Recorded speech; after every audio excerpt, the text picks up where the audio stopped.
ante Muchas gracias, gracias el Manuel. público que nos sigue. En primer lugar, darte las gracias a nombre del Centro de Estudios de Historia de México, Fundación Carlos Slim, que es tu centro, además, porque aquí te estimamos mucho y bueno, pues has estado muchas veces aquí, así que a nombre de la institución, antes que nada, te queremos dar las gracias. Y voy a leer dos, tres líneas nada más de tu amplio currículum.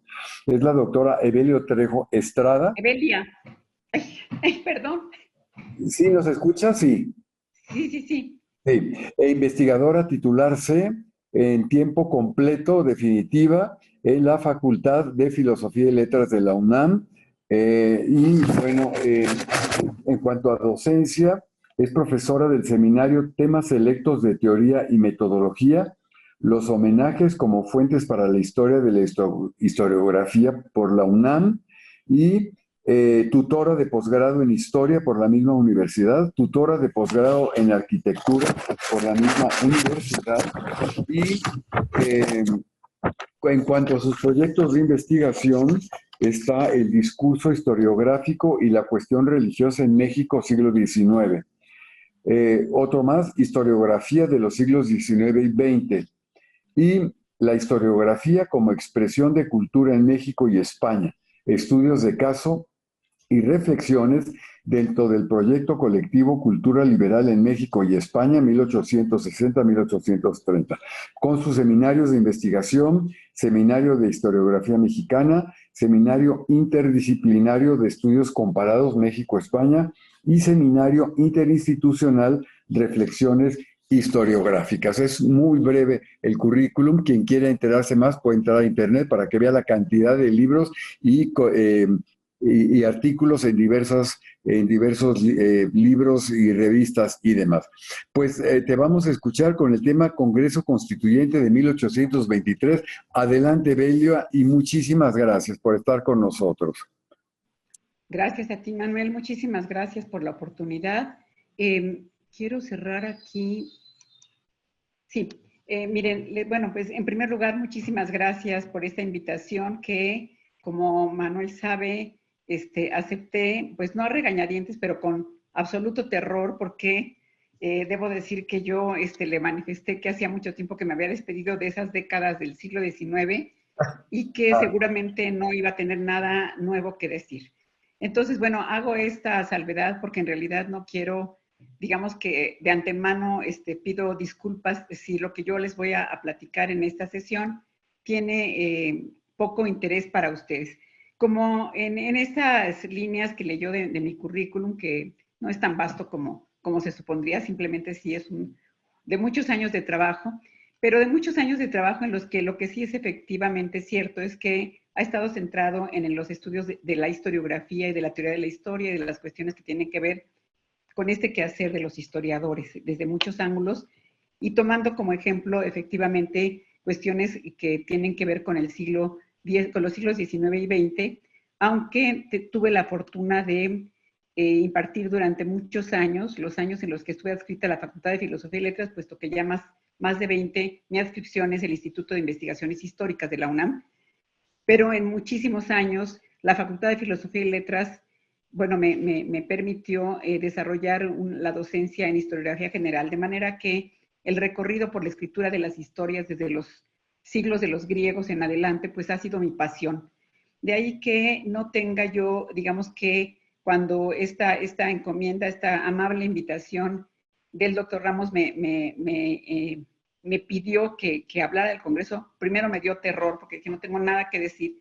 Poco a poco fui recordando que quizá el problema radicaba en que uno de los ejemplos con los que, bueno, que seguí con mucha dedicación para elaborar mi tesis doctoral fue el caso de Lorenzo de Zavala. Sin embargo, no me quise centrar, uno de los diputados del Congreso precisamente. Yo, insisto, hace ya muchos años que me he despedido de estas décadas, he seguido recorriendo algunos de los episodios del siglo XIX, pero por otros motivos, sobre todo a partir de la segunda parte del XIX, con motivo de este proyecto de muchos años ya de cultura liberal en México y España, que me ha llevado también a reparar en la importancia de otra constitución, aunque no he centrado la atención en la constitución en sí, sino, insisto, en los estudios historiográficos, en los temas. Mi apuesta, que a lo mejor es una apuesta que siempre perderé, es qué tanto nos dice la historiografía a todos los ciudadanos que repasamos páginas de la historia, qué tanto nos cuentan las historias sobre sucesos que aparentemente tienen que tener significado para nosotros o que cobran significado y tendríamos que guardar como lecciones para no repetir, como se dice, que el que no conoce su historia está condenado a repetirlo. No sé qué tan cierto sea eso. Lo cierto es que las páginas de los historiadores generalmente tienen el objeto de que no se olviden las cuestiones que parecen ser de relevante importancia. Esta vez yo me permití hacer, o sea, traicionar a don Lorenzo de Zavala, que por cierto muchas veces ha sido calificado de traidor, y no tenerlo como el punto central de esta plática. En realidad me he atrevido a hacer una propuesta distinta, que les voy a decir en qué consiste y me voy a apoyar en el PowerPoint para poderla seguir con ustedes. Consiste en preguntarme qué se difunde o qué se ha dicho a públicos presumiblemente más vastos en las páginas de historias generales sobre los episodios de lo ocurrido en 1823, que es la antesala de la Constitución, promulgada hasta octubre de 1824, pero que en realidad el año de 23, porque cuando me dijeron, bueno, el Congreso Constituyente de 23, y yo me pongo a repasar y veo que este Congreso, el que dio, digamos que a conocer el acta constitutiva y después la Constitución, en realidad se reunió como tal hasta el 7 de noviembre de 23. Digo, bueno, me voy a ceñir al año 23, no me voy a meter en más Honduras y voy a hacer como que yo lo que quiero es saber qué pasó en el 23 o por qué está el nombre del Congreso en el año de 23. Lo primero que me encuentro, y seguramente es lo que todos sabemos o lo que todos ustedes saben mejor que yo, es que es un año pues crucial porque es un año ya en que se empiezan a poner a prueba la organización del gobierno de la nación recién independizada. O sea, si en septiembre de 21 se consideraba que México se desprendía de la madre patria, aunque no totalmente, porque, bueno, son muchas las vicisitudes de la organización de un gobierno, que si se iba a traer un rey extranjero, que si la conformación de la regencia, en fin, son muchos datos. Pero bueno, yo no quiero dedicarme a los datos, sino seguirlos en una especie de retrospectiva. He decidido ir, digamos que de adelante hacia atrás y revisar con ustedes algunas de las cosas que a mí me llamaron la atención en libros en los que algo se dice mucho a veces sobre lo ocurrido en ese año. Entonces, bueno, voy a comenzar, les digo rapidito y después ya lo verán en las diapositivas que les voy a mostrar, que lo primero que hice fue acercarme a la nueva historia general de México. Me encantaría tener tiempo para hacer una historia de cada una de las historias, porque eso es lo mío. Lo que más me gusta es contar la historia de las historias. Y simplemente saber cuántas ediciones han tenido las historias generales de México, desde que, desprendidas de aquella iniciativa, muy bien acogida en el Colegio de México, aquella iniciativa que dio lugar, por ejemplo, a la Historia Mínima de México hace muchos años. Tampoco tengo fechas precisas porque no se trata de una clase de historiografía, aunque pareciera. Pero digamos que esa iniciativa de Cosío Villegas de difundir la historia, ese interés por hacer, digamos que de los mexicanos ciudadanos muy conscientes de su pasado y de convertir en pocas páginas, en la Mínima y después en la General de México, los saberes de los historiadores que cada vez más especializados, pues también tendrían que decir cada vez menos de la historia general. Digamos que es todo un problema hablar de historias generales porque en realidad cuando uno piensa en la historia general, pues sabe que nadie es capaz de abarcarla. Nadie es capaz de abarcarla, entonces de ahí que no sea ninguna rareza que existan especialidades y que como en la medicina casi nadie se atreva a hablar. Si los médicos no pueden hablar más que del dedo meñique del pie derecho, porque son especialistas, pueden ser traumatólogos, ortopedistas, pero especialistas en dedos. Bueno, así pasa en historia, o sea, nos hemos vuelto especialistas de los especialistas y al final no tenemos respuestas sobre nuestra historia. Pero tenemos respuestas, lo que sí tenemos es respuestas parciales. Siempre, digamos que invocando a mi maestro, después muchos años, mi esposo también, pero una de las frases, digamos que yo he conservado, que repetía Álvaro Matute, que escribió tantas páginas sobre estos temas, fue la de que cada vez se parecía a nuestro quehacer más al que se podía verter ya no en un papel de cuadrícula grande o de cuadrícula chica, sino en un papel milimétrico. O sea, así de milimétrico es el saber sobre el pasado. De modo que yo entiendo que si ustedes van a tener un ciclo, o esto pertenece a un ciclo sobre congresos o sobre el congreso en particular que dio lugar a la Constitución de 24, que eso no lo sé, probablemente encuentren voces mucho más autorizadas que la mía para hablar de ese proceso. Entonces yo lo que hice fue revisar como dije, de adelante hacia atrás, lo que las páginas de la Historia General de México, la nueva Historia General de México, publicada en 2010, nos da a conocer. Pasar de ahí a casi 40 años antes, cuando la Historia de México de Salvat, que se difundió en fascículos y que después se podían, digamos que, concentrar en tomos, después tuvo ediciones de 11 tomos, luego creo que de 13 tomos, en fin, o sea, fue variada la edición de esta Historia de México de Salvat, pero para los que estudiamos esos temas, era claro que se trataba de la primera historia general de México, después de las muy antiguas de principios de siglo, o de las que se habían escrito con fines didácticos, con fines de profesores, digamos que para la enseñanza secundaria o para una difusión, pero de menos alcance que esta que pretendía abarcar toda la historia de México. Y digamos que se proponía como un saber también actualizado, también es fruto de muchas plumas, y que venía pues a suplir la idea de que solo el México a través de los siglos contenía todo nuestro pasado. Entonces, bueno, me remonto a los años 70 en los que se publicó esta obra, después a los años de 1901 a 1902 en que Justo Sierra publica La evolución política de México dentro de, obviamente, de la gran obra que fue México, su evolución social. Después, de manera un poco más inmediata, pero tan significativa como esta, a lo que puede contener el México a través de los siglos, de los años 80, la segunda parte de los años 80 del siglo XIX, para por último dejar algún espacio, aunque sea mínimo, a la voz del propio Lorenzo de Zavala, pero ya casi inaudible la voz de Lorenzo de Zavala en esta exposición. O sea, lo anticipo, o sea, no me dio tiempo, como no me dio tiempo tampoco de hurgar como hubiera querido en las páginas del México a través de los siglos. Bueno, entonces, sin más, les propongo seguir las diapositivas para poder, digamos que, abundar en este asunto. Aquí va, entonces, Encontré que tenía guardado en por una revisión de un texto reciente que no era propiamente mío, pero que había recogido estas frases de Alan Knight que me parecieron bastante elocuentes y que se refieren justamente a que los creyentes en el liberalismo constitucional insistían en las reformas políticas, gobiernos representativos, derechos jurídicos, equilibrios del poder centralista entre este y el gobierno estatal y municipal, y por lo general compromiso con el federalismo. Esto, digamos, que va a estar gravitando y va a ser, digamos, que lo que le dé el norte a lo que deriva en la Constitución de 24.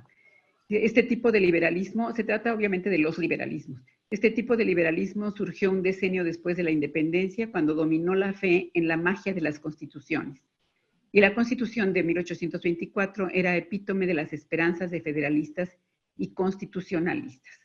No es que sea propiamente el epígrafe más inspirador, porque en realidad a mí que me encantan los epígrafes, no sé si lo hubiera encontrado allí con más tiempo, quizá hubiera preferido otro, pero creo que da una idea de en qué tipo de territorio se mueven muchas de las consideraciones que se pueden hacer a partir de las páginas de los libros que yo les quiero compartir. Bueno, le agregué al título del Congreso Constituyente de 1823 esto de reflexiones desde la historiografía, porque es realmente lo que puedo y lo que me atrevo a hacer frente a ustedes. Aquí una imagen de esta nueva Historia General de México, con, digamos que, están horribles mis láminas, les pido una disculpa, me encanta, digamos que, intentar organizar, pero esta vez no son las condiciones más propicias las que tengo en mi vida de este momento, las que me permiten hacer una cosa más decente. Entonces, bueno, discúlpenme por eso, pero aquí están enunciado, son las páginas de dos expertos, la doctora Josefina Zoraida Vázquez y el doctor José Antonio Serrano. Son los autores que en esta nueva Historia General de México se van a ocupar del tema que nos interesa ahora. Aquí quiero, digamos que, entre repasar lo que mencionan y hacer algunas reflexiones sobre aquello que nos dice. Dice esta partecita de la nueva Historia General de México, en 3 secciones. Digamos que el capítulo es el Nuevo Orden 1821-1848, eso es lo que ellos dos escribieron, pero las partes de las que me voy a ocupar son exclusivamente esta introducción en la que es una página prácticamente que se refiere a las dificultades de la nación recién independizada para incorporarse al concierto mundial de las naciones, ¿entiende? Comparando su caso con el de los Estados Unidos de América, a la amenaza que representaba la Santa Alianza para las naciones hispanoamericanas, en fin, es un contexto más bien internacional y además muy comparativo con Estados Unidos, que además es uno de los fuertes de la doctora Vázquez, eso ya se sabe.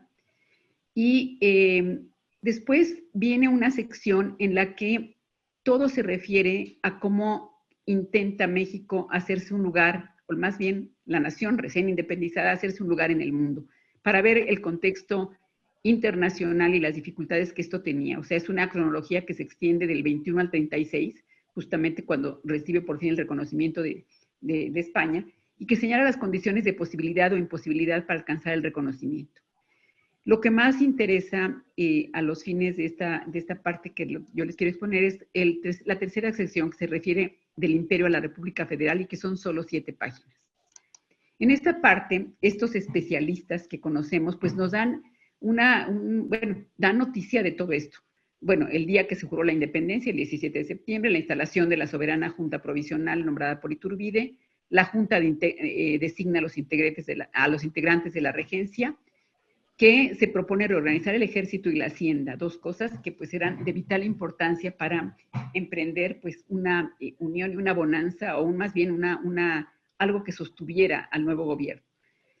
Y aquí empiezan, digamos que las notas interesantes: fortalecer el gobierno provisional frente a las élites o élites, como decían que se podría decir, las élites provinciales. Como convocar a la elección de un Congreso Constituyente. Esas eran las tareas que de inmediato se fijan. Los problemas que también de inmediato se empiezan a advertir son la tensión con las diputaciones provinciales y los jefes políticos, la modificación de los reglamentos electorales establecidos en 20 y 21, que ocasionó molestias, pues no resultaba equitativa la elección por el número de partidos que había en cada provincia, frente a lo que anteriormente se había reglamentado atendiendo al factor demográfico. O sea, nombrar diputados por número de habitantes en vez de por los partidos que hubiera dentro de cada provincia. Partidos entiende, digamos que la división dentro de la provincia, no propiamente partidos políticos, desde luego. La desilusión por las noticias de que las Cortes no aceptaron los tratados de Córdoba, implica desde luego que empiece a aflorar de manera mucho más patente la división entre borbonistas que esperaban mantener esas relaciones con la península y republicanos que exigían que el Congreso aboliera la monarquía. En febrero de 22 se inauguraba un Congreso que ya enfrentaba dificultades para organizar la vida parlamentaria. Son los prolegómenos, y quiero insistir en eso, de algo que cuando decimos Congreso Constituyente de 23 nos tiene que llamar la atención. O sea, es tan pronto como el 24 de febrero de 22 cuando se está inaugurando un Congreso, cuando se está entonces pretendiendo que la nueva organización política, la organización política de la nueva nación, necesita tener un poder legislativo. Vienen las preguntas inmediatas. ¿Residía la soberanía en el Congreso o era Iturbide quien representaba la voluntad popular? Va creciendo aumenta la tensión. En mayo de 22 los militares agitan a sectores populares que exigen llevar al trono a Agustín de Iturbide. En octubre de 22, Agustín de Iturbide disuelve el Congreso. Iturbide intenta reunir a grupos imperiales y regionales nombrando una Junta Nacional Instituyente entre los mismos diputados del Congreso y fracasa. Los opositores, que eran conspiradores, algunos dicen los que empezaban a organizarse en logias o ya lo estaban, y republicanos, tampoco logran sumar fuerzas. En diciembre de 22, y con esto estamos, digamos que, abarcando un año de una manera un poco grosera, Antonio López de Santana se pronuncia en Veracruz pidiendo desconocer a Iturbide y restablecer el Congreso sin encontrar eco en esta propuesta. Y entonces se llega al año de 23 en esas condiciones, o sea, con un pronunciamiento de Santana que está pidiendo ya desconocer meses antes elevado a la condición de emperador y restablecer el Congreso. Pero el año de 23, entonces, que sería el centro de la atención, comienza así: los oficiales encargados de someter a Santana por parte de Iturbide promulgan el plan de Casamata porque se suman, digamos que a las protestas. No pedían destituir al emperador, tampoco restablecer el Congreso, sino convocar a un nuevo Congreso Constituyente. Esos eran los términos en los que estos pronunciamientos, tanto de los que se oponían como de los que supuestamente estaban defendiendo el imperio, van a generar. Iturbide fue perdiendo poder, intentó restablecer el Congreso disuelto y al no conseguir nada con esa medida abdicó el 19 de marzo. Entonces, un imperio pues de muy corta duración. El Congreso declaró ilegal el imperio, concedió una pensión a Iturbide, asumió la totalidad del poder y nombró un supremo poder ejecutivo que sabemos que estaba integrado por ellos tres: Victoria, Bravo y Negrete, aunque tuvo suplentes y también cambios. La mayoría de las diputaciones y el ejército solo reconocieron al Congreso como convocante, es decir, que es como decir que persistía esta confrontación entre las diputaciones y, bueno, el propio ejército también, que pedían que el Congreso lo único que hiciera fuera convocar. Exigieron la elección de un nuevo Congreso de acuerdo con las reglas usadas para las elecciones de 20 y 21. La declaración de ilegalidad del imperio propició la fragmentación. Las provincias asumieron sus respectivas soberanías.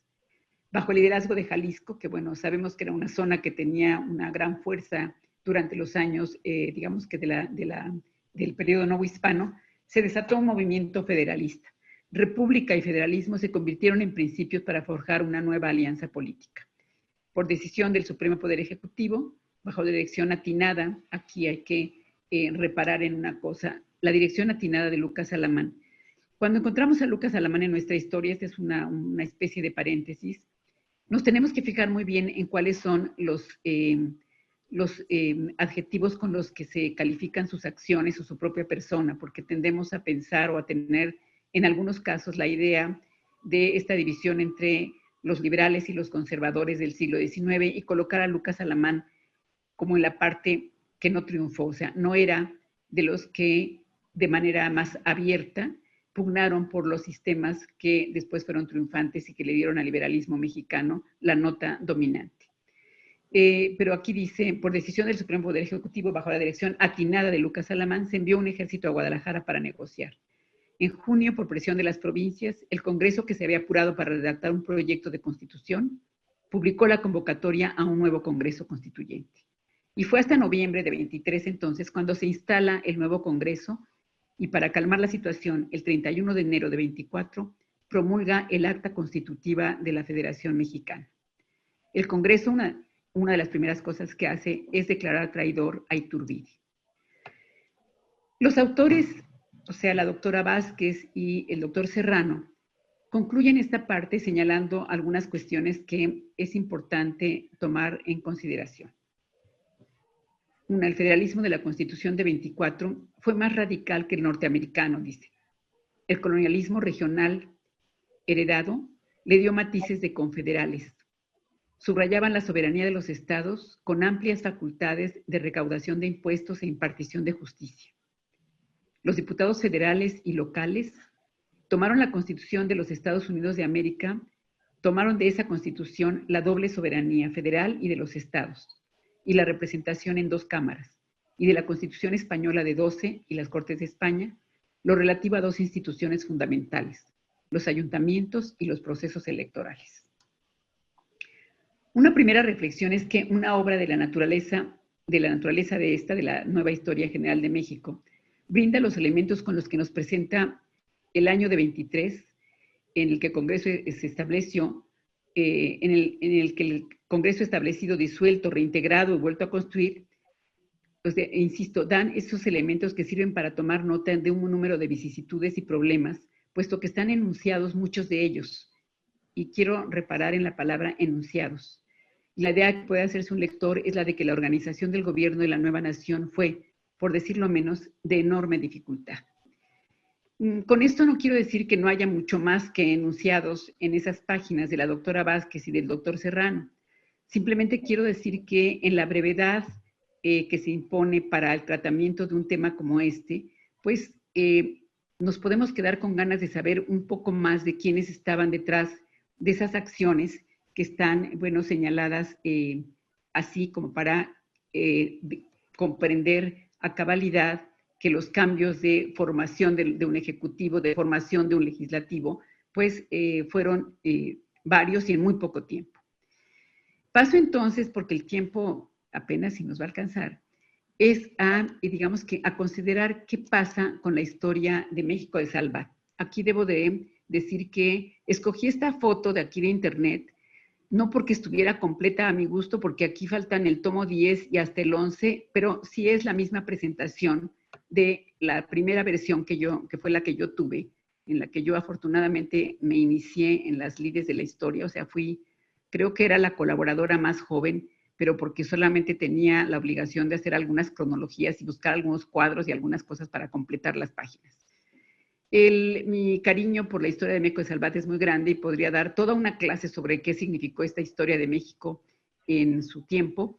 Aquí me remito solamente a mencionar lo que viene al caso por el tema de esta conversación.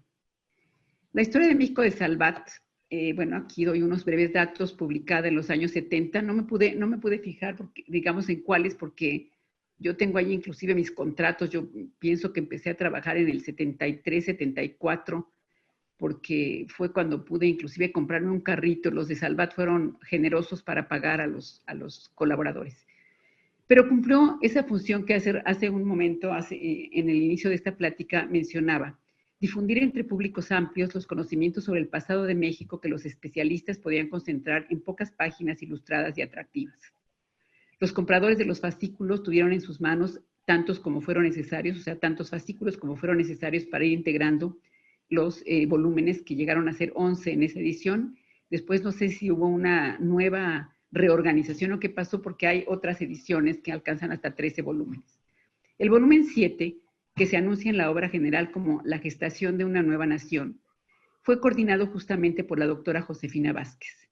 Esto quiere decir que, bueno, muchos años antes de la entrega para su edición en la Nueva Historia General de México de las páginas relativas a lo que estamos ahora hablando, la doctora Vázquez ya era reconocida especialista de muchos temas, pero sobre todo del siglo XIX, de la historia de los Estados Unidos. Y bueno, había ya dado a la imprenta desde el año 65 un libro que ella me ha dicho alguna vez, o me dijo alguna vez, que era como una vergüenza de sus años juveniles, y que yo le dije que por contraparte para mí había sido el punto de apoyo para empezar a preparar mis clases de historia de la historiografía. Bueno, a la sazón entonces era ya reconocida historiadora la doctora Vázquez, y en 3 secciones esta vez aborda los temas que son el Imperio Mexicano, también una nueva nación busca reconocimiento, y la República Federal. Como puede notarse en esta simple, digamos que, enunciación de los temas, es el mismo formato que tiene en la Nueva Historia General de México la entrada a estos temas. O sea, hace un momento, cuando estaba hablando de esta obra publicada en 2010, les comentaba que el segundo capítulo abarca justamente los esfuerzos por el reconocimiento, el contexto internacional en el que se buscó ese reconocimiento. Y en tercer lugar, bueno, ya se refiere a la República Federal, igual que en el otro caso. ¿Qué nos dice esta obra? Digamos que en sus páginas tiene reunido y también concentrado este saber. Bueno, digo aquí que, como puede deducirse de los títulos mencionados, la misma composición de elementos que la utilizada en la Nueva Historia General de México estaba presente en el saber histórico de la doctora Vázquez. Yo aquí me pregunto, ¿qué puedo añadir a lo ya dicho, derivado de esa anterior publicación? Puesto que hicimos, digamos que seguí los enunciados, bueno, más bien mencioné los enunciados, y además, bueno, me elegí algunos de los elementos que están consignados allí. Yo comento aquí que desde luego es mucho lo que se consigna de la misma manera, o sea, no es la misma persona con mucho más saber, porque son muchos años y ha platicado con alumnos, incluso está compartiendo en el otro libro con un seguramente discípulo ya, que fue el doctor Serrano. Pero entonces, digamos que digo que hay mucho que se repite: las dificultades de conciliar intereses entre los primeros órganos de gobierno, la Junta, la Regencia, con los representantes de los sectores de la sociedad en el Congreso. La idea de que la oposición, fíjense también aquí, por ejemplo, me llama la atención que son sectores de la sociedad y no necesariamente las diputaciones provinciales lo que puede saltar a la vista. La idea de que la oposición al gobierno de Iturbide dejaba al descubierto que no sería el sistema monárquico el de mayor aceptación. Esto también es importante porque es como si se previera que el sistema monárquico efectivamente no era del agrado de muchos. La declaración de Iturbide como emperador de que guardaría y haría guardar la Constitución que redactara el Congreso, que, entre comillas, no exigiría jamás nada que no hubiera decretado el Congreso, respetaría la propiedad, la libertad política de la nación y la personal del individuo, etc. Aquí yo una de las cosas que quisiera destacar es la importancia que cobró con los años en los estudios historiográficos, reparar en los claroscuros de las figuras que podían haber sido vistas como en el lado negro de la historia y empezar a ver todos los planos que implicaba la acción de Iturbide. Eso es, digamos, sería tema de otra cuestión. O sea, recuerdo una plática sobre temas de ideología para alumnos del sistema del Colegio de Ciencias y Humanidades. Me dio oportunidad de meterme más en estos temas, que no es el caso ahora. Sin embargo, digo aquí algunas de las anotaciones a los hechos que ya han sido consignados en el libro que vimos antes, son dignas de tomarse en cuenta. Josefina Vázquez anota con razón que la importancia que tuvo la pérdida de la garantía de la unión, una de las contenidas en el Plan de Iguala, al dar paso a la división entre quienes coronaran la independencia mediante los tratados de Córdoba, es una de las cosas que más debe, digamos que de tomarse en cuenta. O sea, ella repara en esto de la que se pierde la garantía de la unión. Sobrevendría entonces la distancia entre monárquicos y republicanos, el encarcelamiento de los diputados, la búsqueda de unión entre los insurgentes para hacerle frente, digamos que, a los que antes habían sido sus opositores. En fin, es como si la gota, digamos que, de la división cayera cuando una bandera había propiciado que se considerara sobre todo la unión. En el apartado dedicado al Congreso Constitucional, menciona Josefina el dato de que el 24 de febrero el soberano Congreso Constitucional se reunía por primera vez. Los 100 miembros juraron solemnemente en la Catedral Metropolitana en presencia de la Junta y la Regencia. Después se trasladaron al Templo de San Pedro y San Pablo, donde se instalaría la Cámara Legislativa. ¿Por qué reparo en esto?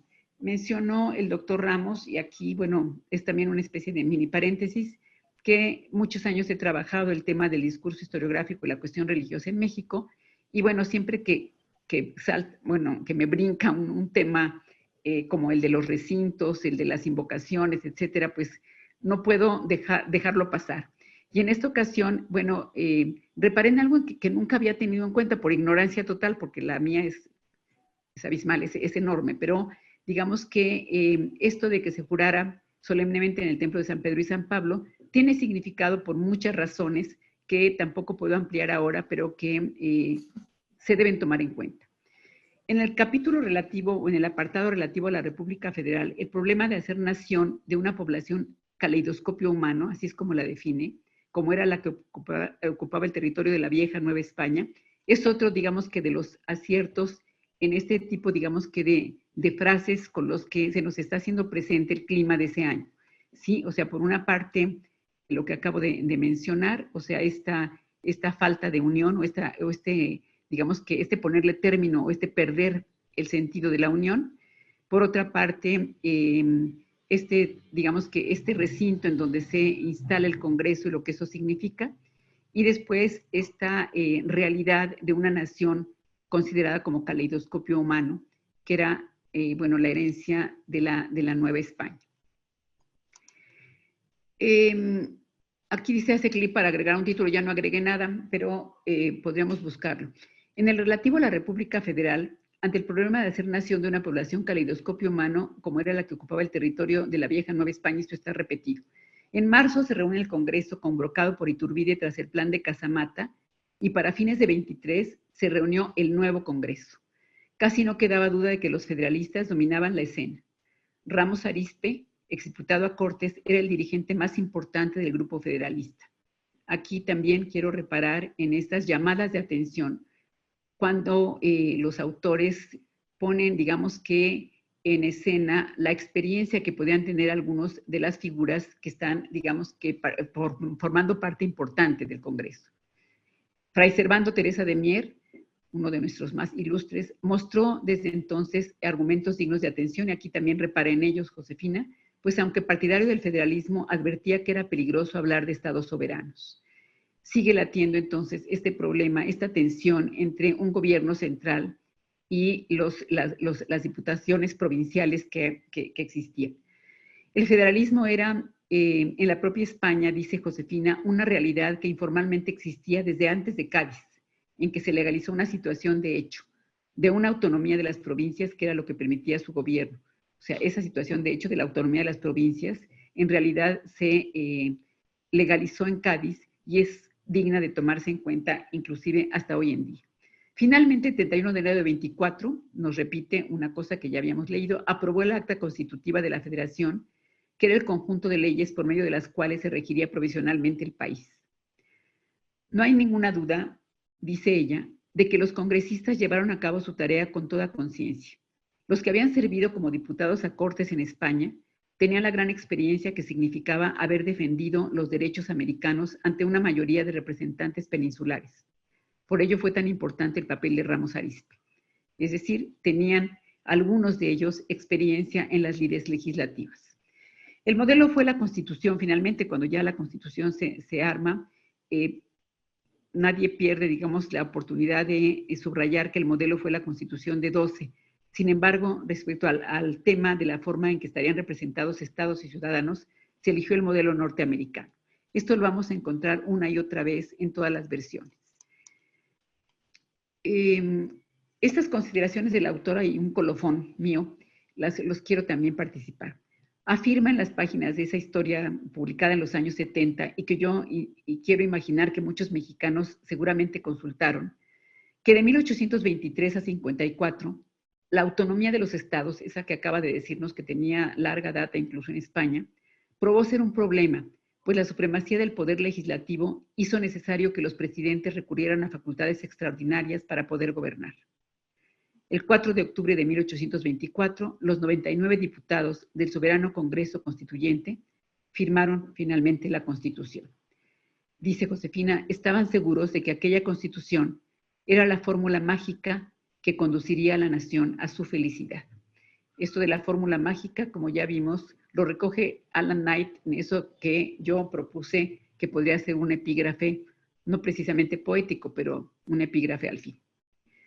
Las páginas esto es el colofón. Las páginas de la historia de México me hicieron reparar en dos cuestiones que agradezco infinitamente. O sea, aquí vuelvo a agradecer a Manuel Ramos la invitación porque me obligó a tomar este camino, digamos que de las historias, y a fijarme en las páginas de esos tomos de la historia de México de Salvat, en una fotografía, la de la iglesia de San Pedro y San Pablo, para el momento de redacción de esta historia de Salvat, sede de la Hemeroteca Nacional. Ahora ya hace muchos años que la Hemeroteca está en los espacios de la UNAM, pero entonces era la sede de la Hemeroteca Nacional y así lo apuntan en el pie de foto de esta publicación de la historia de Salvat. Fue ese el recinto, como ya habíamos mencionado, en el que se llevaron a cabo las tareas del Congreso Constituyente. Eso para mí fue de singular importancia porque debo decirles que yo trabajé un tiempo bastante, digamos que considerable, en ese recinto, en la Hemeroteca Nacional en los años 70, sin saber que probablemente, bueno, no probablemente, con toda seguridad, Lorenzo de Zavala, el que me envió a esta temática, había pisado quizá los mismos pisos. Entonces me emocionó muchísimo saberlo. Por otra parte, también reparé en algo que, bueno, siempre que tengo oportunidad lo detecto. La imagen de Lorenzo de Zavala, el personaje que me introdujo a estas historias, nunca puede faltar en las historias ilustradas cuando se hace referencia a las 2 décadas de la historia nacional que siguieron a la independencia. Bueno, espero que con esto, en esta retrospectiva, se den cuenta de cómo puede haber vasos comunicantes y sobre todo cuando la autora es la misma, pero que me interesa ver si hay algunas diferencias o algunas notas que llamen más la atención o que llamen la atención simplemente cuando vamos más atrás. Entonces, me remito a México, su evolución social. Esta obra que también, o sea, las fotos son, bueno, son las que están en internet. Yo hubiera querido tener una buena cámara y retratar los tomos que tengo aquí, pero es lo que hay. México, su evolución social, publicada de 1900 a 1902, que tiene en sus páginas maravillosas y también muy ilustradas la voz de Justo Sierra al iniciar el siglo XX.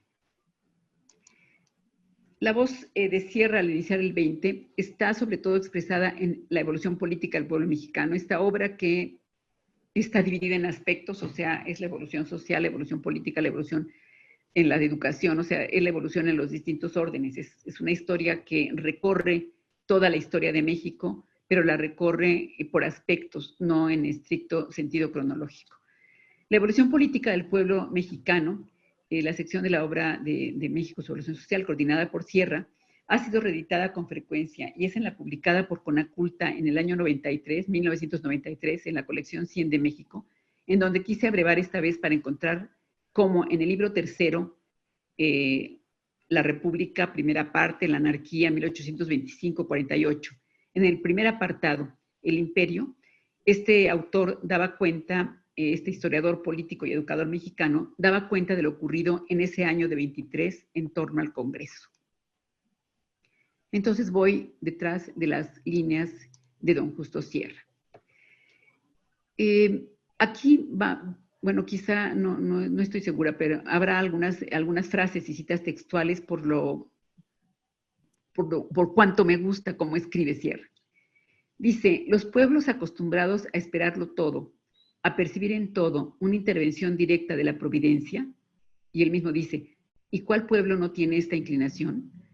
Ven en los triunfadores geniales o afortunados unos verdaderos mesías. Esta era la creencia ingenuamente expresada por la Junta Gubernativa instalada conforme al Plan de Iguala y Tratados de Córdoba. También él añade este paréntesis, en ella figuraron O'Donoghue y otros españoles conspicuos. Fíjense cómo aquí, al mencionar la presencia de O'Donoghue, pues está también aludiendo a aquello que en otros términos nos invitaba a considerar Josefina Vázquez, o sea, era un español que estaba digamos que mencionado, considerado en los tratados de Córdoba, y que a partir de que se da la pérdida de la Unión, pues se convertirá, bueno, él no porque él desaparece del plano terrenal, pero sí los españoles en objeto también de encono por parte de un naciente nacionalismo. A continuación, Sierra incluye el párrafo del Acta de Independencia del Imperio, en el que se alude a un genio superior, para afirmar enseguida que Iturbide no era un genio superior, sino un hombre afortunado que hizo un incomparable servicio a la patria y entró después en la sombra del desacierto y el infortunio. Con mucha sensatez anota que la política parecía aclararse con la elección del constituyente, del primerito, del de 22. Había un clima de esperanza. Sin embargo, apunta que en ese congreso se notaba cierta anarquía. Y luego, con esta perspectiva siempre evolucionista en el pensamiento de quienes compartieron, digamos que, ideas con el positivismo de finales del siglo XIX, dice, para explicar esa anarquía, que era propia de la edad de la nueva nación y de las instituciones parlamentarias en un país que hasta hacía poco no había soñado tenerlas. Todo era sorpresa, curiosidad, interés, duda e inexperiencia. Los que habían formado parte de las cortes españolas, los que habían viajado por el extranjero, los que habían leído libros políticos, eran los maestros y guías de la nueva asamblea. Perfila a los grupos distintos que se formaban y entre ellos señala que el grupo de adictos a Iturbide estaba en minoría, pero el ejército y las masas lo idolatraban. Marca la diferencia que se dio una vez que se supo la repulsa a los tratados de Córdoba por las Cortes, la diferencia que se dio entre el sector político que comenzó a solicitar la república y el sentimiento público, entre el que creció el orgullo nacional hecho carne. Así se explica, dice, el imperialismo de los posteriormente jefes del Partido Radical, y dice él, los Gómez Farías y los Zavalas. ¿Qué quiere decir con estas frases que pueden de pronto parecer demasiado, digamos que, concentradas? Bueno, quiere decir eso, que al sentirse, digamos que no reconocidos en España, se afloran esa división a la que ya había aludido Josefina, pero él encuentra además que el sector político empezaba a inclinarse por pedir la república, pero el sector popular, dice, crecía entre ellos el orgullo nacional hecho carne. Solo así explica, ya veremos después, el tema del encumbramiento como emperador de Iturbide. Así se explica el imperialismo, dice, de los Gómez Farías y los Zabalas, que después serán liberales radicales. Eso es lo curioso. Haciendo referencia, y republicanos, desde luego, haciendo referencia a la designación de Iturbide como emperador, destaca el modo en el que cierra, esto lo digo yo, destaca el modo en el que cierra, narra las dificultades para la deliberación dentro del Congreso, debido a la exaltación delirante de las muchedumbres, de los soldados y de los frailes que prevalecía. No había un clima propicio para una deliberación en un Congreso, eso es evidente. Aquí digo la elocuencia de Sierra y sus observaciones finas. Digo que su elocuencia es destacable, como son muchas de sus consideraciones sobre lo ocurrido. Si bien señala que es inútil discutir sobre la conducta de Iturbide, porque dice que pues mal haríamos siendo profetas del pasado, se atreve a indicar que habría convenido más una dictadura eminentemente ilustrada y organizadora. Y dice de esa dictadura que imagina, forma natural de los gobiernos de transición hasta que las amenazas de España hubieran terminado y la república compacta y fuerte se hubiera desprendido de la matriz colonial. Hay que poner atención en esto de la dictadura eminentemente ilustrada y organizadora. Según Sierra, el imperio parecía una forma superior por su prestigio semidivino. Y dice aquí también aludiendo a esas diferencias, a ese caleidoscopio humano, podríamos pensar. El pueblo, incapaz de comprender las ventajas de la república, contestó con tan vivas muestras de adhesión en todos los ámbitos de la nación nueva a la exaltación al trono del victorioso caudillo, que un hombre superior a Iturbide por la inteligencia y el carácter se habría ofuscado completamente. Un rey mexicano era para las clases indígenas y de educación rudimentaria de una sociedad que había crecido en la religión de la monarquía, el símbolo vivo de la independencia. Es decir, este orgullo nacional hecho carne lo va desglosando en estos términos. Pese a la popularidad y a las esperanzas, el veredicto de Sierra es que el imperio nació muerto. Se cimentaba en sentimientos, pero era opuesto a los intereses. Allí, en un párrafo largo, hace entrar a Zavala, un gran ambicioso y un gran audaz, dice de él. Con nociones fuertes y positivas en el arte de gobernar, dice también. Interesado en aclimatar en México instituciones del tipo sajón y para ello acabar con la influencia de lo español. El fin de Iturbide lo lleva a afirmar que había hecho un servicio supremo a la patria, inútil de reducir a un acto de traición a España. No estuvo a la altura de su obra, dice, pero jamás mereció el cadalso como recompensa. Si la patria hubiese hablado, lo habría absuelto. Y aquí la pregunta que queda pendiente es, ¿qué entiende aquí Sierra por patria o qué quiere decir por patria? ¿Quiere decir que por patria está pensando en los muchos que gritaron vivas al emperador? Disuelto y reconstruido el Congreso, y una vez que eran perceptibles dos grupos que Sierra se encarga de perfilar, añade que se trató de una asamblea de hombres inteligentes e inexpertos. Habían hecho y deshecho su propia obra. Había hecho y deshecho su propia obra, dice el Congreso. Creó el imperio y lo derrocó. Fuerte para destruir y fue impotente para construir. Era el primer ensayo de parlamentarismo nacional. Fue infeliz, pero peor es sabido después, dice con una ironía que se nos antoja de gran sabiduría. Bueno, la obra, aquí no sé si me brinqué algo o no. Digo, la obra del Congreso en Sierra y una reflexión mía sobre su obra, sobre la obra de Sierra. Finalmente llega a Sierra lo que aquí nos convoca, el Congreso que legitimó la Federación. Sierra afirma que legitimó algo que existía de hecho en forma anárquica. Pulsó bien el estado anárquico del país y trató de apresurar la promulgación de las bases de la Federación aún antes de la Constitución definitiva. O sea, hay que recordar que la acta constitutiva fue de principios del año de febrero y hasta octubre se promulgó la Constitución. Señala lo que posteriormente hemos visto que se anota siempre, la presencia de la Constitución española y la de los Estados Unidos, el combate de Mira al federalismo puro. Asegura que la opinión dominante era de tal modo favorable a la Federación que si el Congreso no la hubiera decretado, habría sido derrocado. Y aquí insistimos, la opinión dominante era la de los políticos, la patria era el pueblo, la Federación la querían unos, al imperio lo querían otros. ¿De qué estamos hablando? La Constitución promulgada en octubre de 24 no podía ser otra cosa que lo que fue, dice Sierra. la expresión pura de la opinión casi unánime del país político de entonces. Entonces, pues sí, la que hicieron los diputados que pudieron estar en el Congreso. Así, digo yo, más despacio y con muchas más imágenes sobre el clima en que se vivían esas experiencias, cierra la razón de lo que iba pasando. Me acerco ya al final, perdón, me he tardado. Es muy poquito lo que puedo decir del México a través de los siglos, un icono de la historia nacional que tampoco preciso las fechas, pero 83, 89, tengo 20 años dedicada al quinto tomo y sin embargo las fechas no las pude consignar con la precisión que hubiera querido. ¿Qué digo del MATS? Bueno, el México a través de los siglos, un compendio de saber. Comparada con la obra de Sierra, es mucho lo que ofrece a la mirada interesada en la narración de la historia, la igual o aún más célebre obra de fin del siglo XIX que es México a través de los siglos. ¿Por qué digo que igual o aún más célebre? Porque es igual por las dimensiones de obra muy vasta y quizá más célebre porque se vendió en muchísimas ediciones y por casas editoras que hicieron llegar a muchísimos de los hogares de clases medias mexicanas y a las escuelas y a todas partes. Imposible reseñar en unas cuantas líneas lo que es esta obra en la que a doble columna de páginas de gran formato desfila para quien quiera saber qué ocurrió en el pasado de nuestro país. O sea, lo que es esta obra. O sea, esta obra a doble columna es una barbaridad. O sea, uno se acaba los ojos leyéndola.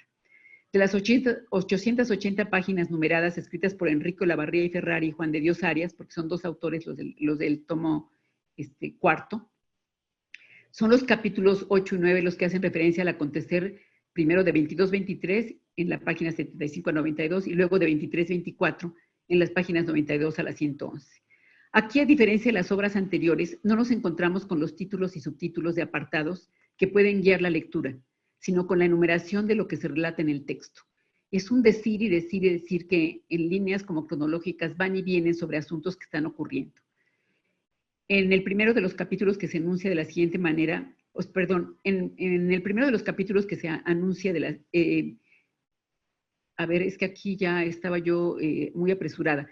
Lo que quiero decir es que en el primero de los capítulos, en el capítulo 8, lo que explícitamente se refiere al gobierno recién inaugurado como independiente es todo esto, todo lo que se puede leer aquí. La reunión del Congreso, la exposición de los militares al Congreso, la protesta de los diputados, la escena de confusión en el Congreso, las resistencias y proposiciones de algunos diputados, luego dice retíranse los diputados, folletos contra el Congreso y defensas de los diputados, Iturbide forma la Junta con el nombre de instituyente, de vuelta la comisión enviada a Veracruz propone a Iturbide la reunión del Congreso, resuélvese restablecer el Congreso disuelto. En total, de los 53 temas anunciados en ese capítulo, 19 mencionan expresamente lo que va ocurriendo. Se podrán imaginar que es imposible seguirlos en medio de esos 53 temas y sacar en claro una cosa más precisa. No fue el tiempo lo que vino y me ayude esta vez. La tarea completa de Lavarría y Arias y de mi parte incompleta. Bueno, sigo en las páginas dedicadas a los años 23-24 y que están dedicadas a relatar los sucesos después de la caída de Iturbide, los temas anunciados son los siguientes, ya son muchos menos. Excitación del Congreso, procedimientos del Congreso respecto a la abdicación de Iturbide, declaratoria del Congreso, verifique las elecciones de diputados. En 7 de noviembre abre sus sesiones el nuevo Congreso. Con esto termina el año de 23 y ya no me ocupo del 24 porque no era el propósito. La cuenta de estos respecto a los demás temas tratados está pendiente, digo aquí, por eso insisto en que está incompleta mi tarea. Sin embargo, puedo afirmar que es la lectura de estas densas páginas la que penetra en los ires y venires de una situación que ya se ha visto cuántas aristas encierra. No es cuestión de seguir con mirada analítica las muchas líneas en que la narración nos comunica lo que iba sucediendo, pero sí de decir que vale la pena reproducir un solo párrafo, aquel con que apenas en la segunda página se expresa una idea central. Dice, la proclamación de Agustín I, hecha por un simple sargento, quizá ignorante, quizá rudo e impulsado por un arranque de simpatía personal, no fue la imposición de un mezquino pensamiento de partido. No fue el simple deseo de elevar a la apoteosis al temido y respetado caudillo de Iguala, ni el eco victorioso de una facción personalista, no.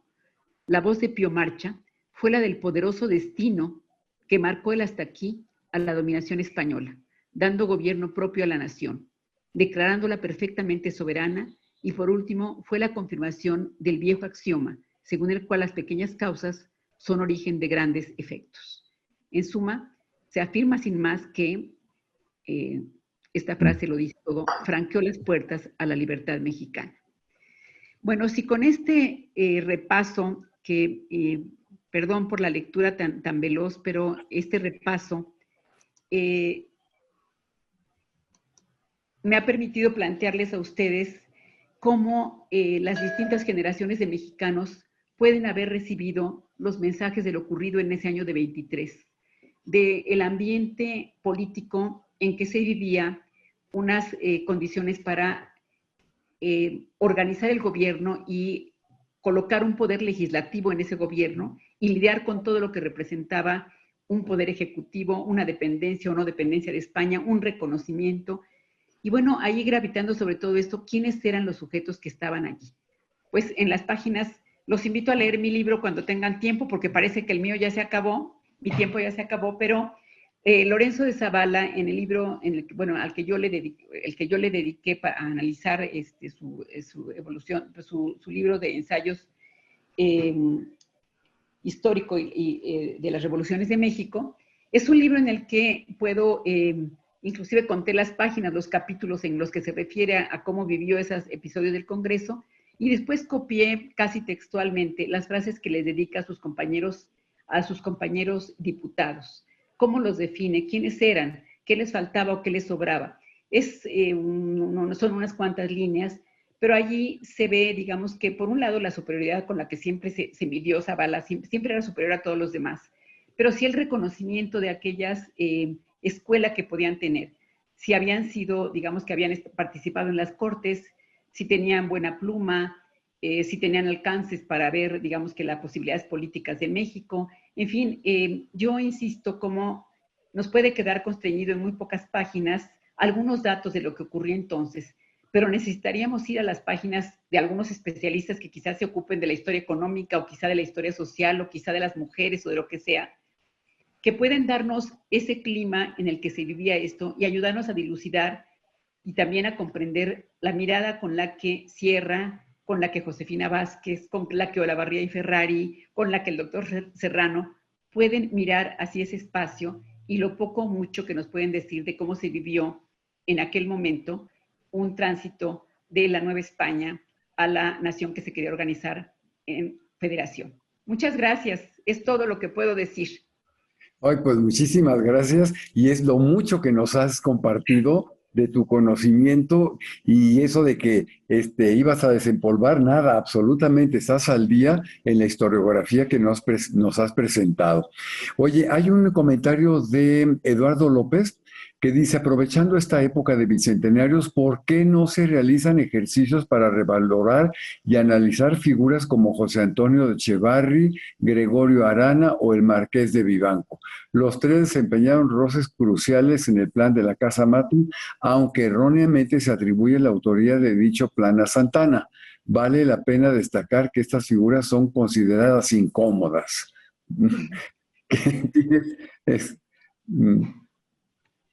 Es indudable que bajar a las individualidades es algo que enriquece muchísimo la historia. Yo no me arrepiento, o sea, empecé por Zavala y ahora me fui a estas líneas tan generales que, bueno, se pretende que con eso tengamos un mapa de nuestra historia y sin embargo es tan difícil hacernos una idea clara sin considerar quiénes eran las personas y cómo lo vivían.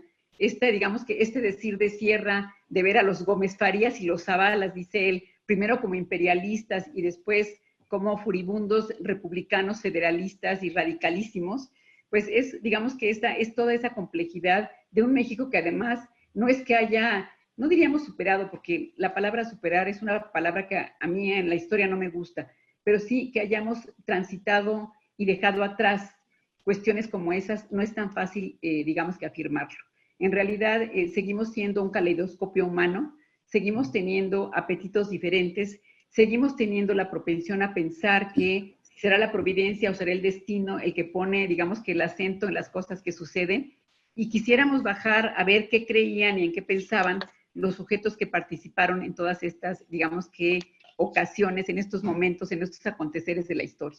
Entonces, bueno, es apasionante la historia. Para mí, la única manera de entrar en ella es la historiografía. Me encantan las líneas de los autores, disfruto mucho ver las diferencias, los usos del lenguaje, los tiempos en los que se escribe, y pues eso es lo único que yo les puedo por ahora ofrecer. Les agradezco mucho la atención. Pues tiene muchas felicitaciones. Y la maestra Luz María Silva dice, muy interesante charla, doctora, felicidades, qué bueno que escribió sobre Zavala. Encontré la liga, así que ahí en el chat, quienes quieran leer el libro, ahí nos puso la liga, la maestra a quien saludo personalmente, Luz María, ¿verdad? Para quien quiera profundizar un poco más. Oye, yo te quería preguntar, en la iglesia de San Pedro y San Pablo, ¿actualmente es Museo de las Constituciones? Sí, eso me Ah, dijo una de mis hijas, y bueno, con razón, porque si fue ahí el primer congreso, yo la verdad es que me emocioné muchísimo. Dije, bueno, tantas veces que entré, le estaba contando a mi hija que en el año en que yo estuve allí, creo que fue en el 77 y en el 78, me llamaba la atención que siempre cuando iba en vísperas del 18 de marzo, había colas de estudiantes de secundaria que iban a consultar los periódicos de la expropiación petrolera. O sea, no sé si nada más en esa fecha, pero iban a la hemeroteca. Me imagino que siguen yendo, pero ya no he platicado con el ahora exdirector de la Hemeroteca Nacional, mi queridísimo amigo Pablo Mora, si siguen visitando, digamos, con esa finalidad. Y además, si ahora tendrá que ser por vía digital, como se enteren de los periódicos, porque algunos están destruidos y la historia de la Hemeroteca Nacional merece muchas otras recesiones, pero yo me sentí muy complacida de ver la foto de San Pedro y de la iglesia de San Pedro y San Pablo, de saber que yo había trabajado ahí y de saber que Lorenzo de Zavala allí había estado. Entonces, bueno, me emocionó muchísimo. Dije, ay, qué bueno que decidí esta ruta porque hace unos días no sabía ni por dónde iba a abordar esta plática, seguía un poco peleándome con la idea de por qué le dije que sí a Manuel, y pues ahora te agradezco mucho porque me hiciste hacer este pequeño viaje por la historiografía reciente. y a Gracias, nosotros Manuel. también nos has hecho viajar. Dice el señor Ocio, excelente ponencia, muchas gracias, doctora Trejo. Sin duda que Salvat dejó y sigue dejando honda huella en quienes nos tocó, entre comillas, pellizcarle un poco de su gran legado. Y hoy saber que usted formó parte de ella, mira, Sí, bonito, sí, sí. bonito Era comentario, ¿no? de la infantería, total infantería. Pero le debo a Salvat creo que mi primera chamba pagada y también pagada que por algunos meses de desvelos y de trabajo intenso, me compré un Volkswagen de 1974 Mira a nada precio de más. fábrica porque el suegro de mi hermana tenía la posibilidad de comprar a precio de fábrica algunos carros y bueno, compré mi Volkswagen y se lo debo a Salvat. Pero sí, fue la infantería de la historia de México de Salvat. Fue Ah, qué bueno. parte de mis inicios. El ingeniero David Cabrero también te felicita, especialmente desde Guanajuato. Y dice Pati González, ¿es donde está el mural de Montenegro? Seguramente sí. Te Sí, digo que sí, ahora me sí. dieron ganas de visitarlo. Me dijo mi hija que ella fue en un recorrido reciente de recintos universitarios en el centro y que es un museo pequeñito y que está muy bien, pero pues ahora ya nada más me quedé con ganas de ir a verlo. Ah, Realmente, pues, además me emocionó mucho ya cuando en otras páginas hablan de cómo se trasladaron, digamos que llevaron ahora sí que el bulto de la Constitución, mm. caminaron San Pedro y San Pablo al Palacio Nacional para entregarlo. Entonces, bueno, me emocionó mucho esta situación de los espacios que se pueden ver, digamos que son los mismos, que se han transformado con el tiempo, pero que nos pueden comunicar con esos sujetos que hicieron todas estas tareas de las que ahora platicamos. Sí, Sin duda alguna, sin duda alguna. gracias, Pues, Manuel. doctora Evelio Trejo, te damos las gracias enormemente por este recorrido que nos has presentado, tan interesante, tan original, por otro lado, ¿sí? De Espero. este ingreso a la historiografía, que yo la verdad no lo había pensado, y pues estás, vaya, como dicen, no niegas la cruz de tu parroquia, ¿sí? No, para De nada. lo que ha En sido eso tu estoy. pasión. Debo decir, entre paréntesis, debo decir que hace poco leí un trabajo tuyo, justamente porque estoy ahora, bueno, como lo mencionaste y por eso me atrevo a decirlo, di un seminario, en el último seminario de posgrado, se me ocurrió hablar bueno, más bien leímos 8 libros libros de homenajes a historiadores del siglo XX, para ver cómo funcionan como fuentes de la historia de la historiografía del siglo XX. Y funcionan muy bien porque en realidad los jóvenes de ahora no tienen, a veces han leído algún autor, pero no saben ni quiénes eran ni qué Así pudieron es. hacer. Y estos libros de homenaje, en uno de los de Josefina Muriel, participas tú, o me parece que los dos que leímos de Josefina Muriel. Y Sí. entonces, bueno, eso se conectó con que me pidieron participar en una jornada sobre mujeres en la historia, y me invitaron, entonces me di cuenta sí, que no había reparado en que de los 8 libros leídos en el seminario, 5 se trataban de mujeres. Bueno, porque eran 2 para Josefina Vázquez, 2 para Josefina Muriel y 1 para Rosa Camel. Entonces, bueno, estoy componiendo ya un artículo que se publicará, espero, en las memorias o en un libro sobre estas jornadas, sobre estos libros de homenaje y estas mujeres historiadoras que en distintos momentos pues hicieron también una carrera espectacular, como la de la doctora Muriel, como la de Josefina Vázquez, y Sí. una carrera muy entrañable, aunque menos pública, como Rosa Camelo. Entonces, la verdad es que... Claro, fíjate pues qué curioso, a ¿eh? ver cómo queda todo esto. Muchas gracias, Manuel. Otra Ay, vez, pues, gracias a todos por su asistencia. pues muchísimas gracias a nombre del Centro de Estudios de Historia de México, Fundación Carlos Slim, y te vamos a tener que pedir que vuelvas a pronto a este foro, porque tuviste muy buen público por otro lado, ¿eh? Y todos los Muchas gracias. agradecimientos que tienes ahí en el S. Pues muchas gracias, Evelia. Te mandamos Gracias a un todos ustedes. muy Muchas cariñoso gracias. saludo desde Chimalistac. Y a todos los que nos siguieron, que pasamos los 70, muy buen público que tuviste, pues muchísimas gracias y nos Bueno, vemos pues en la siguiente sesión. estamos aquí todos los que pasamos los 70, todavía estamos aquí. Esperemos a ver cuánto nos dura. Gracias, Pues gracias, claro Manuel. que sí. Muchas gracias, Evelia, ¿eh? Hasta Hasta luego. pronto. Hasta luego todos nuestros seguidores, ¿eh? Muchas gracias y buena tarde. Buenas tardes. Hasta luego.